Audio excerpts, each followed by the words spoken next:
Vou falar para você hoje sobre trabalho, sobre você se doar no trabalho e tudo que você deve saber para você que está começando aí a trabalhar ou você que está trabalhando há um tempo e está meio perdido. Primeiro passo é: não existe serviço perfeito. Como assim não existe serviço perfeito? Não existe aquele serviço que é mil maravilhas. Sempre vai ter alguém falando alguma coisa, alguém reclamando, pessoas boas, pessoas ruins, pessoas que são na sua frente é legal e nas costas vai falar mal de você. E isso eu aprendi com experiência, vivendo do dia a dia e conversando também com a minha esposa sobre o trabalho dela. Eu trabalhei muito tempo. O cara foi na contramão aqui, ó. Eita, parabéns, hein? Foi na contramão esse cara aqui, ó. Essa rua aqui não pode vir, tá vendo? É quem vem de lá, o cara entrou aqui e foi direto. O que acontece? Eu trabalhei durante 13 anos como instrutor de trânsito. E aconteceu algumas coisas que eu falava: caraca, mano, minha profissão é embaçado, velho. Tem uns caras, mano, que, pelo amor de Deus, tem uns instrutores aí que, nossa, mano, os caras é ruim de. Não quer nem saber. Só quer dar aula ali pra pegar o dinheiro da autoescola, se o aluno aprendeu ou não, já era. Pronto, e acabou. Tipo assim, pessoas falando mal um do outro, uma autoescola falando mal da outra. Eu falei: caraca, mano, pô, essa área aí é bem complicada, mano.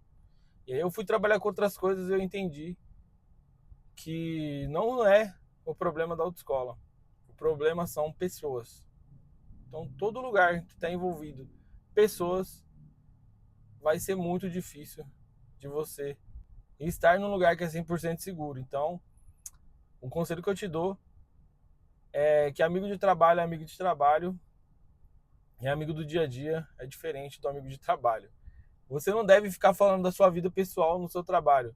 Tem muita gente que começa a misturar. Acaba de conhecer uma pessoa ali no trabalho, já começa a falar da vida pessoal, já fala que está com problema com o marido, ou está com problema com a esposa, ou que tem algum problema ali na família e leva isso daí para o seu trabalho. Tenta. Eu sei que é difícil, porque são humanos, mas você tem que fazer o máximo possível para não ficar falando da sua vida pessoal para nenhuma pessoa, porque futuramente essa pessoa pode até te ferrar. Eu vou dar um exemplo para você que aconteceu. Eu fiquei muito tempo trabalhando numa autoescola, eu não tinha férias. Eu tirava férias coletivas, mas não era remunerada, então pegava lá 10, 15 dias. Por muitas vezes eu tive que fazer bico aí para poder pagar o IPVA da minha moto que eu tinha, me virar para pagar algumas contas lá, então eu não sabia, não entendia. E eu achava que era normal isso daí. E num belo dia que eu ia pegar férias, estava chegando no final do ano, eu comentei com outro instrutor que trabalhava comigo que eu ia sair de férias. Sério, você vai sair de férias? Ah, legal, mano. Lá pro dia 19 eu faço sair de férias. Aí dia 19, meu aniversário dia 20. E aí ficar o final do ano todo de férias. Dessa vez eu ia pegar férias mesmo. E já tava decidido, né? Isso aí foi depois de, eu acho que uns 9 anos que eu tava trabalhando, não lembro o tempo agora. Aí eu tô falando com o instrutor, pô, agendei, deixei as agendas tudo certinho e tal. E aí esse instrutor foi, arrumou um emprego em outro lugar e saiu da autoescola, sem mais sem menos, no dia 15. E aí o que aconteceu? Eu não consegui pegar férias. Os alunos deles que dá aula noturna, ele tava jogando pra frente e falava: ó, quando você, semana que vem você vem e marca as aulas aí, porque eu vou sair, mas não fala ninguém pra ninguém na autoescola não. Então ele falava para as pessoas não falarem nada na autoescola e sobrou as aulas pra mim. Foi a época que eu mais trabalhei na minha vida, foi essa aí. Por quê? Eu tinha que sair 7h40. Como eu tinha que dar aula para os alunos deles que ficaram, porque senão as pessoas iam se lascar, porque ia tirar a habilitação só no ano que vem, então ia acabar esquecendo um pouco. Eu tive que dar aula para os alunos dele das 7h40 até as 9h20. E como que funcionava certinho? Os meus alunos, eu já tinha marcado a aula noturna, então todos os meus alunos, as aulas deles iam até 7h40 da noite, certo? Aí, como o outro instrutor deixou os alunos na mão, eu comecei a dar aula para eles das 7h40 às 9h20. Só que depois tinha como marcar as aulas das 9h20 às 11 horas. Só que eu não dava essas aulas. Eu fazia o quê? Eu falava com o aluno: ó, para você conseguir fazer exame prático esse ano, vamos adiantar suas aulas, mas essas aulas que você vai vir colocar a digital, você faz, repõe elas durante a semana. A gente vê um horário na agenda, encaixa lá pra você fazer. Então, teve vários dias que eu saí da autoescola 11 horas da noite, cara. Terminava, na verdade, a aula do aluno 11 horas. Colocava a digital dele lá. E aí eu saía da autoescola umas 11h20, 11h15, por aí da noite, para no outro dia entrar na autoescola 7 horas da manhã, porque tinha que começar a primeira aula 7 horas da manhã. Por vários dias eu fiz isso, cara. Mas eu consegui resolver. Importante que eu consegui resolver sozinho.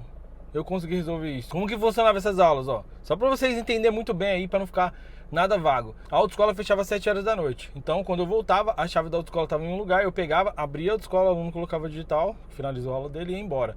Aí o outro aluno das 7h40 chegava, colocava digital, aí eu fechava a autoescola, levava a chave comigo. Aí na volta, eu abria a autoescola de novo 9h20, aí o aluno colocava digital, aí eu, como ele só colocava digital, poderia ir para casa, fazer outras coisas ali.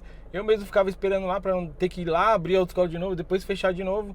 E aí 11 horas da noite o aluno colocava digital de novo e a gente pegava e fazia essa aula durante a semana para o aluno fazer exame prático. Eu fiquei, eu acho que foi uns 15 ou 20 dias, eu não vou lembrar agora porque tem muitos anos, mas eu lembro muito bem que eu tive que fazer isso para poder salvar os alunos que o outro instrutor ficou na mão. E eu fiquei sem as minhas férias tão desejadas, né? Para vocês verem como que é. Então esse aí é um exemplo que eu posso te passar para não falar da sua vida pessoal.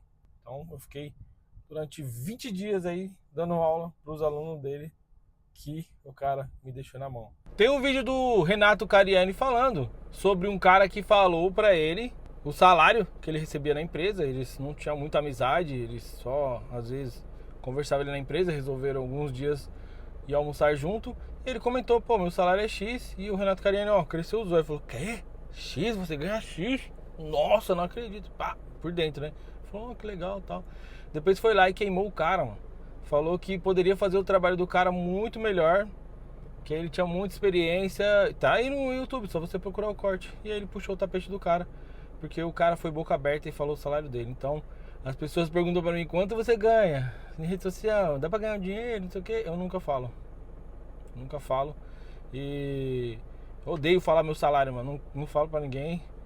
E não vou falar, se eu estiver trabalhando em qualquer outro lugar, não vou ficar falando salário, porque uma coisa que já é de mim eu não gosto e aconselho você a não falar também. E sobre o que eu tava falando pra você, de trabalho, também eu posso colocar essa parte e não se dar o máximo no seu trabalho. Como assim, Fabiano? Mano, tem que me esforçar, fazer tudo tal pela empresa, tem que fazer tudo pela empresa, mas você tem que fazer no seu limite. Você tem que fazer o que é o seu cargo. Se você tá ali trabalhando para dar aula, você vai ser o melhor instrutor, você vai ser a melhor pessoa que vai dar aula naquele lugar. Você vai entender seu aluno bem, vai tratar seu aluno bem, mas você não vai ir lá levar os papéis que tem que levar no Detran, ou você vai ter que ir no banco pagar a conta, que hoje o pessoal nem paga mais, né? Mas antigamente eu pagava. Eu tô falando trabalhos que eu fazia. Você não vai no despachante levar documentos, você não vai quando o seu patrão precisar de alguma coisa, deixar sua comida no prato lá, se você estiver almoçando para levar alguma coisa para ele, você vai aprender a falar não. Então você vai fazer seu trabalho com excelência, porque tem muita gente que fala, pô, mano, não, vou dar meu horário aqui, já era, vou pegar meu dinheiro. Também não é assim que funciona. Você vai fazer seu trabalho com excelência, mas sem acumular cargos e acumular trabalhos que não são seus. Isso eu falo de experiência própria, também já passei por isso. E é importante demais. Por quê? Você vai fazer pra caramba, muito. O dia que você falar não, você tá ferrado, mano. Todo mundo vai virar a cara pra você. Vai por mim, mano. Vai por mim. Todo mundo vai virar a cara pra você e você vai acabar até perdendo emprego. Então é melhor falar não antes, fazer o seu trabalho e já era. A não ser também que você tem que tomar bastante cuidado. E você já falou ali sim no começo, porque muita gente às vezes confunde isso, né? E acha que também, pô, mano, eu não vou falar, não, vou falar de tudo para arrumar emprego. Isso aí também é errado. Não, eu lavo o chão, eu faço isso, isso, isso. Eu dou aula para todo mundo, dou aula até meia-noite, e aí depois chega no conseguir o trampo e você não quer fazer. Aí você tá errado. Nesse caso aí você errou, que não foi o meu caso, né? Eu entrei na escola para trabalhar de atendente, depois passei para instrutor, então era para eu ser instrutor, mas eu fui acumulando cargos porque acabei me complicando. Porque quando eu falei não, as pessoas ficaram com raiva de mim. E outras pessoas que faziam nem um quarto do que eu fazia, recebiam méritos que eu via assim, eu falava, caraca, mano, mas eu faço esses trampos, mano, por que a outra pessoa tá recebendo méritos sem fazer nada, né? Que a outra pessoa dava horário e ia embora. E eu ficava, às vezes eu tava em casa, tinha que voltar lá para abrir a autoescola, depois voltava de novo. Então eu acabei aprendendo isso. Foi difícil, mas a gente acaba aprendendo e a gente quer ser bonzinho às vezes, mas tem que saber falar não, principalmente na empresa, e falar não pro outro também colega de emprego, uma coisa que eu também nunca fiz, cara, que era puxar o tapete de outra pessoa ou investigar o outro funcionário. Meu ex-patrão falava, pô, tem como você dar uma olhadinha lá no instrutor que tá fazendo isso e isso? Aí eu falava, ah, mano. Falava pra ele, ficava quieto. Ah, beleza. Mas eu não olhava, não falava nada, cara. Eu vi o cara fazendo outras coisas lá e eu, pô, mano, não tô nem aí. Quem tem que ver isso aí é ele, mano. Não é eu, não. Eu sou apenas um instrutor, trabalho pra isso e já era. Se eu fosse um gerente, eu ia ter que tomar as medidas, mas não ficar investigando a pessoa e ir atrás dela. Eu ia investigar na hora de fazer a entrevista, ver, perguntar pros alunos o que tá acontecendo, só não reclamar, falar que não tá bem. Eu ia cortar, não ia ficar ali tentando investigar pra saber e outra. Você cagueta. Isso aí também, graças a Deus, nunca fui e nunca vou ser. Porque quem tem que cuidar da empresa, principalmente é o dono da empresa mesmo. Ele não tem que ficar fazendo outras coisas lá, tipo, jogando videogame, um exemplo, e depois eu que tenho que cuidar da empresa dele, não, mano. Eu tô ali pra trabalhar, pra dar aula e já era. Então é isso. Algumas dicas aí, espero que eu tenha ajudado alguém. Se também tiver sugestão, deixa aqui embaixo nos comentários. E até o próximo vídeo. Tamo junto.